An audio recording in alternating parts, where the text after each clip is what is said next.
நிலம், அதாவது பாகான், அதுக்கு லாட் என்னமோ இப்போ இருக்கிற லாட்டு இந்த ஆலயத்துக்காக முன்னாள் துணை முதலமைச்சர் ப்ரொஃபஸர் ராமசாமி அவருக்கு உண்மையும் நம்ம எல்லாம் நன்றி சொல்லணும்.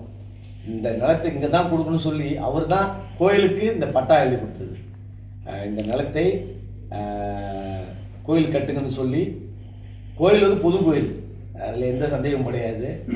நிலம் வந்து கொடுக்கப்பட்டது. அதுக்கு பிறகு தான் இந்த town council planning, architecture planning எல்லாம் முறையாக சப்மிட் பண்ணி முறையாக இப்போ செஞ்சுருக்கு. எதுவுமே எல்லாம் with approval of all town council plan. அப்படிதானே? ஸ்ரீ கங்காதரன் திருக்கோயில் மற்றும் சக்தி ஆவாரம் இணைந்து ஒரு புதிய அத்தியாயத்தை உருவாக்க வேண்டும் என்று இதுவரைக்கும் யாரும் படைக்காத ஒரு மாபெரும் பிரம்மாண்டமான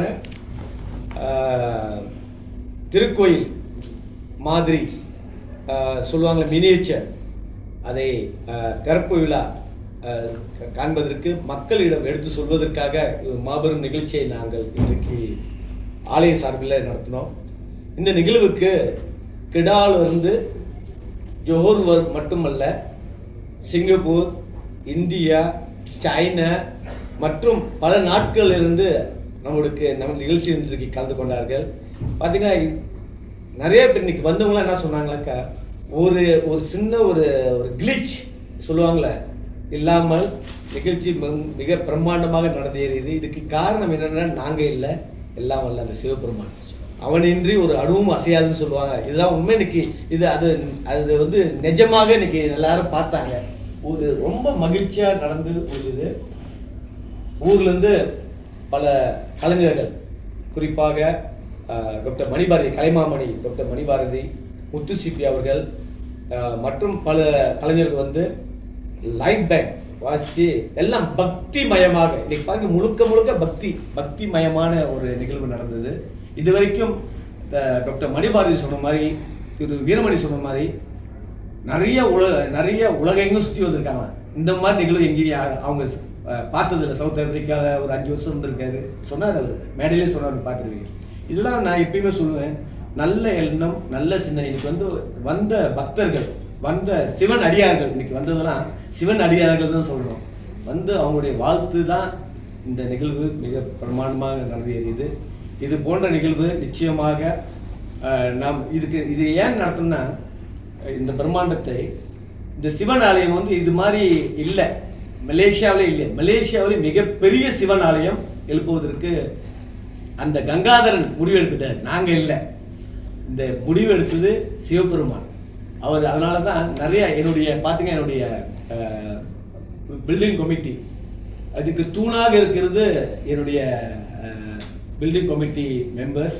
அதை தவிர எனக்கு சிங்கப்பூர்லேருந்து பிரதர் ரகு மற்றும் சைனாவில் வந்து பைஷி அம்மா, அவங்களுடைய வாழ்த்து ஆசீர்வாதம்.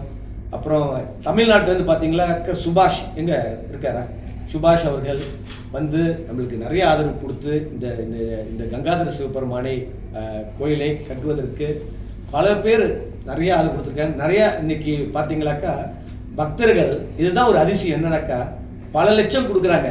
எல்லாம் என்ன சொன்னாங்க, எங்கள் பேரை சொல்லாதீங்க, முதல்ல சிவன் ஆலயத்தை நம்ம கட்டி முடிப்போம். இது வந்து 3 வருஷம் ப்ராஜெக்ட். இந்த 3 வருடத்தில் இந்த ஆலயத்தை கட்டி முடிக்க வேண்டும். இதுக்கு நல்ல இந்த அமைப்பு, வடிவ அமைப்பு மலேசியாவில் எங்கேயும் கிடையாது. இதுதான் முதல். இந்த மாதிரி 4 கோபுரம், 9 நிலை ராஜகோபுரம், மற்றொரு 3 கோபுரமும் 5 நிலை கோபுரம், 108 சிவலிங்கம் சுற்று வட்டார அந்த பிரகாரத்தில் 108 சிவலிங்கம். இதெல்லாம் எனக்கே ஒரு ஆச்சரியமா இருக்கு. என்னன்னாக்கா, இந்த ஆலய அமைப்பு செய்வதற்கு மகாபலிபுரம், சென்னை, தமிழ்நாட்டுக்கு சென்று அங்குள்ள அஸ்தான ஸ்தபதிகளை ஆகமப்படி இது கட்ட வேண்டும். ஏன்னா சிவன் ஆலயம் கட்டுறது சாதாரண விஷயம் அல்ல, முறைப்படி கட்ட வேண்டும். இதுக்கு சிவன் அவன் அருளாலே அவன் தாள் வணங்கி சொல்லி இந்த ஆலயத்துக்கு நிச்சயமாக நம்ம ஒன்று நினைப்போம், சிவன் ஒன்று நினைப்பாராம். சிவபெருமான் எல்லாம் வல்ல இந்த ஈஸ்வரன் கங்காதரன் கோயில் மிக விரைவில் கட்டி முடிக்கப்படும். அதுக்கு பக்தர்கள் உங்களுக்கெல்லாம் அந்த எங்களோட வெப்சைட் இருக்குது.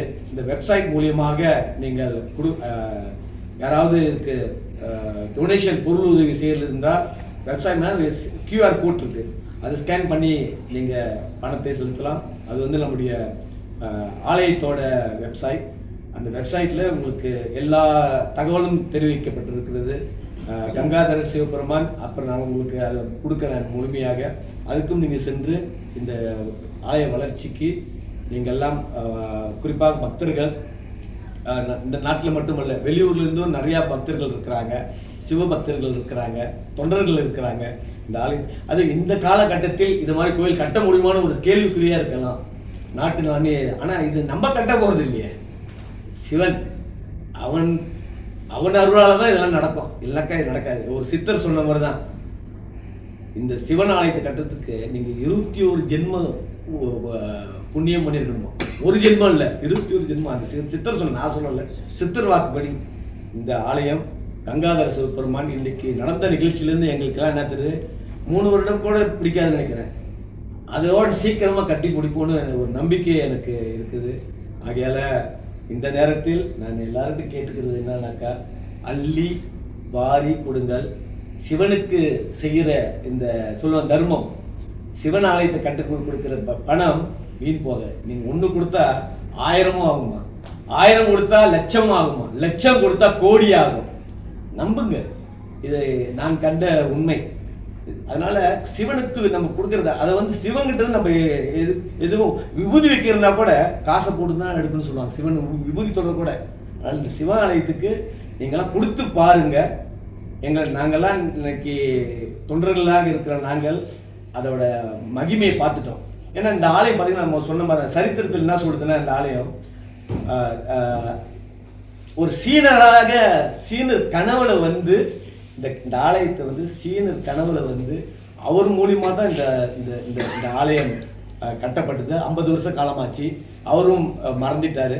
அதனால இந்த ஆலயத்துக்கு தனி ஒரு சிறப்பு இருக்குது. கங்காதரன் சிவன் ஆலயம் நிச்சயமாக இந்த நாட்டில் எப்படி பத்துக்கேபில் முருகன் ஸ்தலம் இருக்கிறதோ, விநாயக மாநிலத்தில் மற்றும் மலேசியாவிலேயே மிகப்பெரிய ஆலயம் மற்றும் இது வந்து இந்த கங்காதர சிவன் பார்த்தீங்கன்னா முன்னுக்கு அந்த எப்படி நிறைய இடம் இதுக்கு முன்னாடி தேர்ந்தெடுத்தாங்க. ஆனால் அவர் தேர்ந்தெடுத்துட்டார், இந்த இடத்துல தான் நான் இருக்க போகிறேன்னு சொல்லி. அதுவும் நாங்கள் கட்டும் போது பைலிங் அடிக்கும்போது ரொம்ப பேர் சொன்னாங்க, இதுனா சேத்து மண்ணாக இருக்குது, பைலிங் அடிக்க இறங்குது. ஆனால் அவங்களுக்கு தெரியாது சிவன் ஆலயம் வந்து எப்படி கட்டினா நண்டு நடக்கிற மண்ணில் தான் சிவன் ஆலயம் கட்டினா போகிறான். எங்களுக்கு இதுக்கு முன்னாடி தெரியாது. தமிழ்நாட்டுக்கு சென்று இதெல்லாம் கேட்டு இதெல்லாம் எடுத்துக்கிட்டோம்.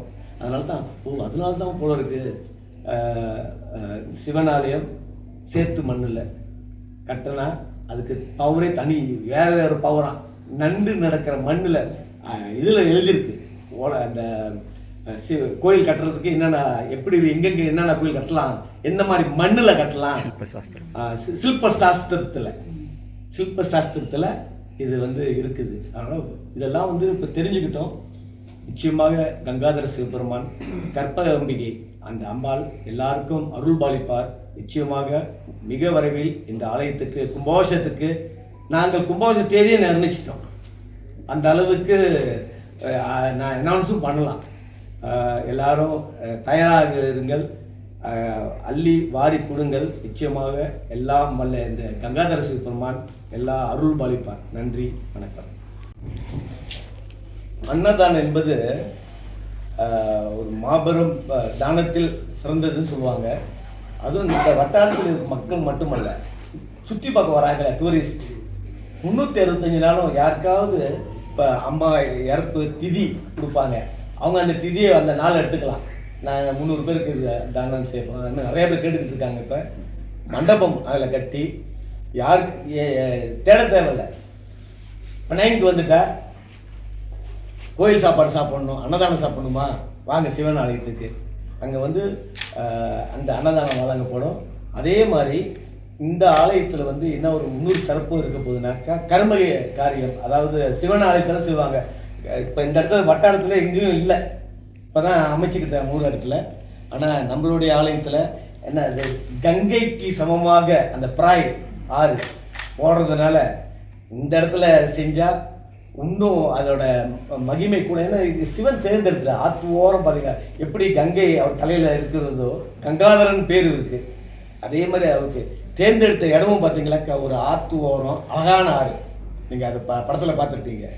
இன்னைக்கு அந்த படம் அமைஞ்சதெல்லாம் கூட ஒரு இன்னும் கோயிலே கட்டலான்னா எங்களுக்கு கோயில் கட்டின மாதிரி ஒரு தோற்றம் வந்துருச்சு. இப்படி தான் அமைய போகுது. நீங்கள் பார்த்தது அந்த அந்த அந்த வீடியோவில் அதே மாதிரி தான் கோயில் அமையும். நம்ம ஆலய தலைவர் இருக்கிறாரு, எதனா கேள்வி கேட்கலாம், ஆலய தலைவர் கேளுங்க.